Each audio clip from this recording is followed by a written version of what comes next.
Saya kisahkan dulu tentang ular yang menggigit Sayyidina Abu Bakar radhiyallahu an. Kita kan tahunya ular itu gigit di dalam gua apa? Gua Thur. Jadi waktu Rasulullah dan Sayyidina Abu Bakar hijrah dari kota Mekah ke kota Madinah, terus singgah Nabi kita Muhammad dan Sayyidina Abu Bakar masuk ke dalam gua Thur. Nah, di dalam gua Thur ini Sayyidina Abu Bakar tutupin lubang semua yang ada. Jadi tutupin lubang supaya nggak kelihatan dari luar. Ini kisah sudah tahu belum tentang ular yang matok Sayyidina Abu Bakar? Yang udah tahu? Nah, ini kisahnya. Begitu singkat kisahnya, itu Sayyidina Abu Bakar nutupin lubang yang di dalam gua itu supaya nggak kelihatan sinar dari luar. Terus Rasulullah tidur ganti-gantian, Sayyidina Abu Bakar istirahat dan Rasulullah istirahat di atas pangkuan Sayyidina Abu Bakar. Sampai Rasulullah terpulas. Dengan terpulasnya Rasulullah, tahu-tahu masuk ular. Ular masuk ini. Akhirnya disepak dengan kakinya Sayyidina Abu Bakar, digeser sama kakinya. Karena ada lubang yang belum ditutup, digeser supaya masuk lubang ular. Ternyata ular ini ngelawan, bukannya pergi malah matok kakinya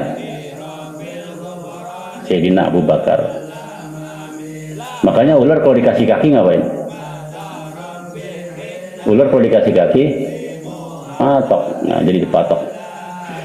Nah, kaki Sayyidina Abu Bakar dipatok oleh ular ini. Ular padang pasir, siapa nggak kenal, kayak ular yang buntutnya derik gitu. Jadi buntutnya kalau orang bilang ular apa namanya itu? Ular derik. Nah, ular derik itu bahaya. Nah, itu dipatoklah Sayyidina Abu Bakar.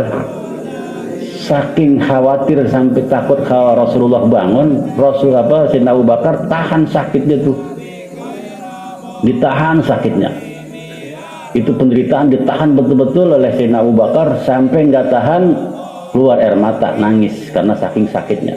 Udah biru semua mukanya, biru semua badannya, dan tetesan air matanya jatuh ke pipi Nabi kita Muhammad sallallahu alaihi wasallam.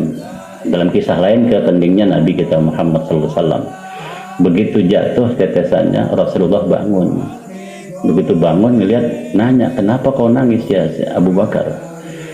Digigit ular ya Rasulullah.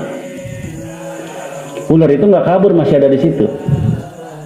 Jadi ularnya masih ada di dalam gua itu. Dipanggil oleh Rasulullah ke ular. Nah, ini kisah ini ada di dalam kitab Hikmatul Yamaniyah. Biasanya kalau kita dengar hijrahnya Rasul, cuman Nabi Sayyidina Abu Bakar dipatok aja gitu ya. Terus diobatin oleh Rasulullah. Dipanggil ularnya, "Sini kamu." Karena Rasulullah punya mukjizat dari Allah Subhanahu wa taala. Sayyidina Abu Bakar belum diobatin oleh Rasulullah, lagi mengerang-erang itu, ujung-ujungnya bisa lewat nyawanya. Karena kalau ular padang pasir itu kalau udah matok, orang bisa tewas. Diajak ngobrol dulu nih ular, dipanggil, "Sini kamu. Kenapa kamu sakiti Abu Bakar? Kenapa kau gigit Abu Bakar? Kau tahu tidak?" Jadi ular itu diajak ngobrol sama Rasulullah. "Kau tidak ini Abu Bakar, kau kenal tidak? Dari ujung rambut sampai ujung kaki, semua kulitnya, darah, tulangnya Abu Bakar ini haram disentuh api neraka. Kenapa kamu nyakitin?" Apa jawab ular ini? Langsung, "Ya Rasulullah." Langsung dikasih izin ngomong nih ular. Minta maaf. Ini ular ini minta maaf. Apa jawab ular ini?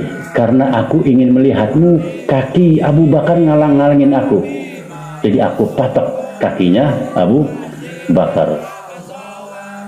Karena aku dengar kisah dari Tuhanku," kata ular, "siapa yang melihat nanti wajah Nabi akhir zaman, maka tidak tersentuh sedikit pun kulit semua zahir batinnya oleh api neraka. Karena itu aku minta pada Tuhanku Allah supaya aku dipanjangkan umur, supaya bisa bertemu dengan kekasih Allah yang akhir zaman, yaitu engkau.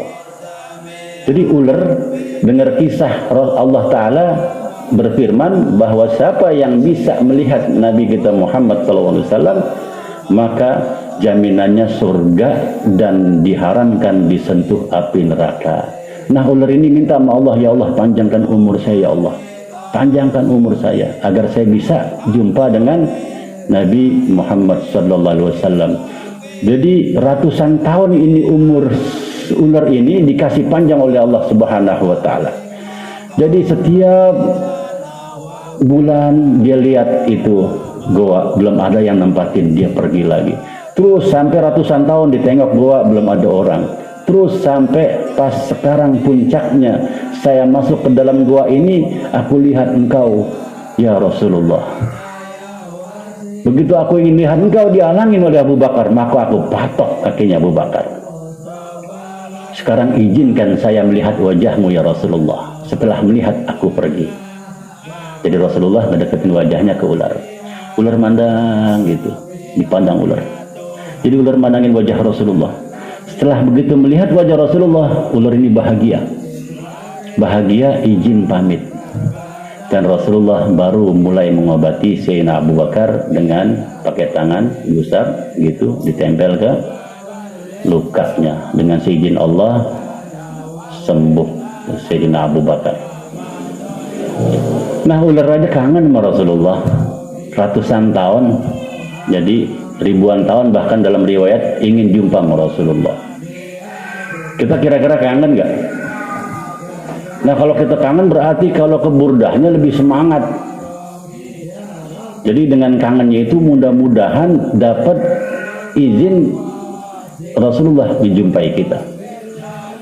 Nanti mudah-mudahan bisa ke Madinah. Di Madinah itu ada Raudhah. Raudhah itu di samping mimbarnya Kanjeng Rasul itu ada pohon korma. Batang pohon korma. Itu batang pohon korma, begitu pas pidato Kanjeng Nabi suruh potong karena menghalangi. Itu nangis ngegerung-gerung itu batang korma supaya jangan dipotong, karena kalau dipotong saya pisah dengan Nabi Muhammad. Kalau dipotong saya jauh dari Nabi Muhammad, mungkin saya jadi kayu bakar. Jadi sampai nangis nggak jadi dipotong oleh sahabat, maka didatengin oleh Rasulullah. Karena tangisannya terus ngegerung sampai semua orang dengar. Didatengin oleh Nabi Muhammad, karena saking rindunya nggak mau dipisah, didatengin, dipeluk. Begitu dipeluk, dicium sama Rasulullah, baru itu batang korma nggak nangis lagi. Nah, coba kita rindu nangis, pengen banget ketemu Rasulullah. Mudah-mudahan sama kayak batang korma, didatengin oleh Nabi kita Muhammad sallallahu alaihi wasallam. Jadi maknanya kalau begitu yang kisah tadi dipatok ular Sayyidina Abu Bakar, maknanya sebelum dapat nikmat seseorang dapat susah dulu. Jadi sebelum dapat nikmat seseorang payah dulu. Nikmatnya apa setelah dipatok ular Sayyidina Abu Bakar? Nikmatnya bahwa seluruh tubuhnya dan seluruh badannya dari ujung rambut sampai ujung kaki, zahir batin diharamkan disentuh api. Berarti Sayyidina Abu Bakar jaminan masuk surga tuh. Setelah payah dapat nikmat. Nah, kira-kira ada yang payah nggak di sini? Kalau ada yang payah, kalau cintanya menggebu-gebu ke Kanjeng Rasul, insya Allah payahnya diganti. Insya Allah kepayahannya ditukar dengan kenikmatan. Amin ya rabbal alamin. Itu sedikit kisah tentang ular yang matok Sayyidina Abu Bakar.